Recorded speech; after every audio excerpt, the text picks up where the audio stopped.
Dedicated to Eastern and Southern Kentucky, this is WYMT Mountain News Weekend Edition. Good evening, I'm Keaton Hall. Mountain Comprehensive Care hosted a grief retreat today at Archer Park in Prestonsburg. WYMT's Chandler Wilcox details how organizers brought joy to a community faced with tragedy. Paintings and books, all kinds of comforting activities were included in the grief retreat. They need spaces where they can just come and be with each other, realize they're not alone, and just also have fun. After recent tragedies striking the area, organizers are reaching out to the community instead of waiting for someone to ask for help. Often they won't reach out and say, you know, I need help, I'm sad. They'll do it in other ways. Children were the primary focus, as some are having to take on tasks beyond their years. Especially when there's been a loss, they take on a lot of responsibility, and they're hurting, but they're trying to care for maybe their parents or the other people in their family who are hurting. Seeing the support of others shows they are not alone in the grieving process. When you have another person that's going through the same thing as you, can provide support for each other. You don't feel so alone. The support is also crucial for organizers, not just the participants. We're in those homes and we see those families and we feel, we feel their grief. Picking each other up one person at a time. In Prestonsburg, Chandler Wilcox, WYMT Mountain News. You can call the Mountain Comprehensive Care Mental Health Crisis Line. The number's on your screen now. It's 1-800-422-1060. Family, friends, and fellow first responders gathered at Pike County Central High School this afternoon to remember the life of Randy Courtney. A father, grandfather, husband, and friend to many. Courtney died on October 30th at the age of 61. Courtney played several roles in the community and was a lifelong firefighter, founding member of the Pike County 911 Board, president of the Pike County Firefighters Association, chief of the Island Creek Volunteer Fire Department, and more. Pike County Emergency Management Director, Belfry Volunteer Fire Department Chief and longtime friend, Nee Jackson says Courtney will be severely missed and one man could never fill his shoes. You really can't fill those shoes. You do the best you can to close those gaps, but you really can't fill those shoes. So you don't want to even try to do that. You just try to make up the difference where those gaps that he took up, and you have to be the person that stands in the gap. Courtney's daughter, Ellie Harris, added that her father was always a shoulder to cry on and would give the shirt off his back if someone needed it. We'll have more from family and friends tonight at 11. Folks in Pikeville gathered at the Appalachian Wireless Arena on Saturday morning for breakfast with a special guest. The Democratic Women's Club of Kentucky hosted the Carl D. Perkins Memorial Breakfast at 9 a.m. where local and state candidates, as well as special guest U.S. Senate candidate Charles Booker, addressed the crowd prior to Election Day. Booker said this event was important to show that he's with Eastern Kentucky every step of the way. Today was really a moment to just rally the troops and remember that we're standing together as family, not just Democrats, Republicans, Independents, but as Kentuckians. And so I wanted to come back in town to say that I'm with you every step of the way, and I know we need a U.S. Senator who cares about our lives, and democracy is at stake. Our human rights are at stake, and so we have to vote, and we have to stand together now. Other candidates also stressed the importance of voting this upcoming Tuesday or via your county's early voting opportunities to ensure your voice is heard. Incumbent Senator Rand Paul has also been making the rounds around Kentucky ahead of November 8th. Police funding, abortion, and bringing down inflation are just some of the key issues the two candidates can be deeply divided on. $4 trillion comes in, we should spend $4 trillion. The state government spends what comes in. Your city government, your county government spends what comes in. The only government that doesn't is the federal government.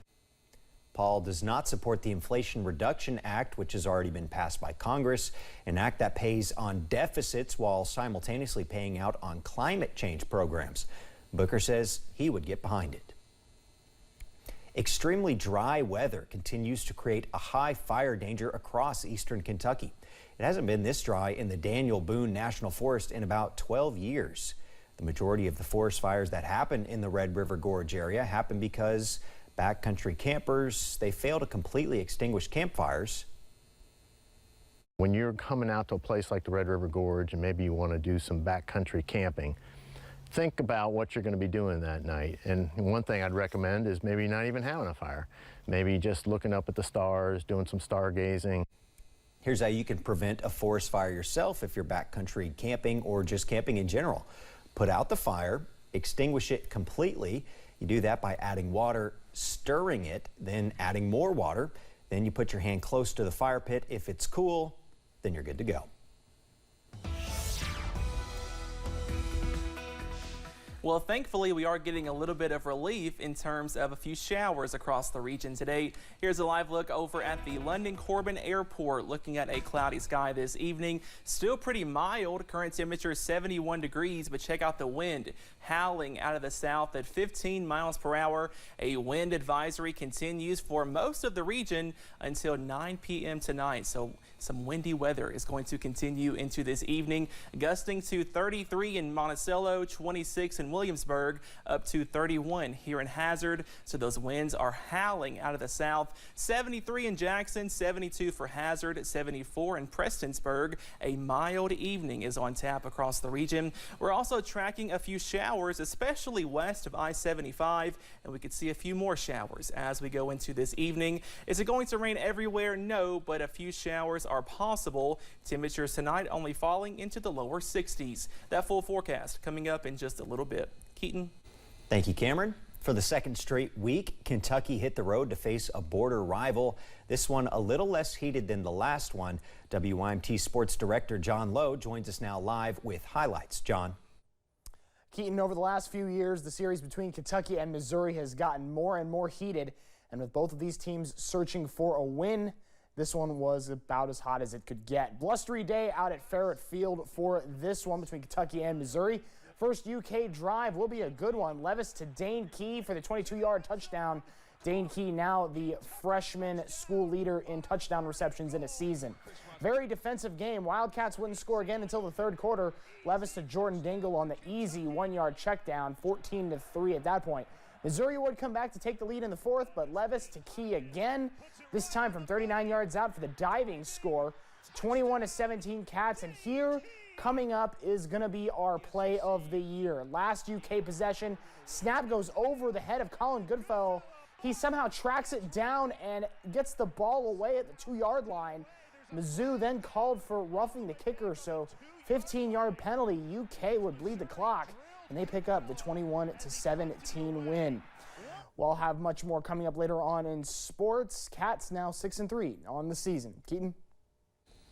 Thank you, John. The Kentucky River Regional Animal Shelter here in Hazard is continuing to help pet owners with their low-cost spay and neuter program. Thanks to a $50,000 grant from PetSmart Charities and the nonprofit Petco Love, the shelter was able to dedicate $5,000 to their low-cost spay and neuter program, which shelter workers say will help prevent an overpopulation of animals in the shelter. People have asked me that I can't afford that much. Can you do it any cheaper? Well, our regular price just pays for the vet. It doesn't pay anything else. The grant's paying 2/3 of it, and they're paying 1/3 of it. Those with the Kentucky River Regional Animal Shelter say there are still several spots open for the spay and neuter program. The shelter is only spaying dogs and cats currently, but you can still utilize their regular spay and neuter program to neuter your pets. As the holidays approach, one organization is doing its part in ensuring Kentuckians in need receive the things they need to have a Thanksgiving meal, hoping to help people have a joyous Thanksgiving holiday. WYMT's Alyssa Williams was there for God's Pantry's Food Bank's annual Sharing Thanksgiving Basket Brigade to learn more. This Thanksgiving, hundreds of Kentuckians won't have to wonder if they will have a Thanksgiving meal or not. It is amazing, and I can't tell you how honored and blessed I am to be able to be here and be part of this and know that we're helping our neighbors that may not have a meal this year.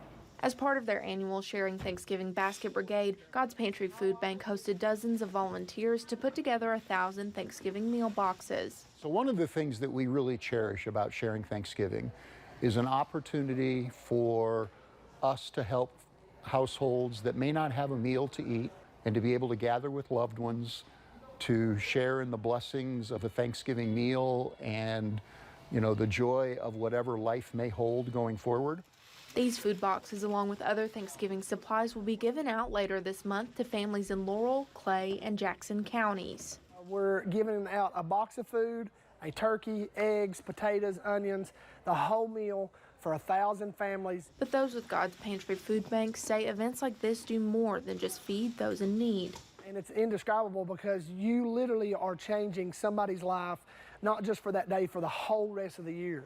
Because you're giving them hope for Christmas and for the, you know, hey, we had Thanksgiving, man, this is, you know, the Lord's been good to me and it's been awesome, and now we can go on and we have hope to do better.